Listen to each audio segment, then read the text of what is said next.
Hello everyone, welcome to Sujitra's online reading channel. Actually, Lord Krishna was immortal, but when the war at Kurukshetra left all of 100 Gandhari's sons dead, Krishna approached her to pay his condolences. The grieving mother spitefully cursed him that he, along with the Yadu dynasty, would perish in 36 years. Krishna already felt that the Yadavas were transforming into a morally decadent race and should perish, and so he calmly said, "So be it," at the end of her declaration. Even an avatar was not spared, he too was affected by the curse. Let's move on to the next episode, Agasur. Agasur.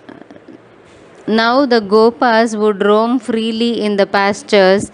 They knew that as long as Krishna was with them, no harm would befall them. One day, Krishna decided to picnic in the forest. He told about this to all his friends. "Why don't we picnic in the pastures today? It would be a great fun." The Gopas agreed to Krishna at once. They asked their mothers to prepare good dishes for the picnic. Gopis of the village prepared all those things which Krishna liked. They packed and gave them to their children to give it to Krishna. All the children set off for the picnic in a happy mood, teasing and chattering among themselves. They did not know that danger was awaiting them ahead.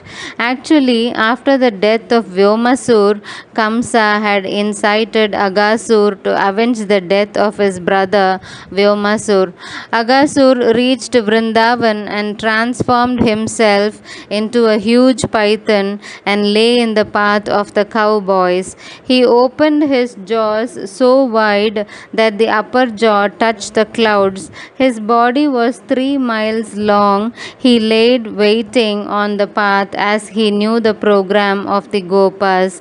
At the sight of the python, the Gopas took it as a very big cave in the forest. They could not understand that it was a python. One of the boys even touched the soft inner mouth of the python and said to his friends, "I don't think it is a cave. It is too soft to be a cave." "Yes, I think it is a serpent. Look at its fangs," shouted another. "Let us explore it," said the first boy. "Why should we need to fear as long as Krishna is with us?" The boys agreed and stepped inside the reddish moist mouth of the python.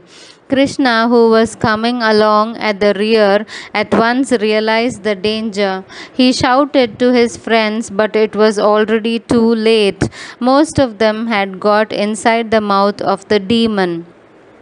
Agasur had yet not closed his mouth, as it was waiting for Krishna to come inside.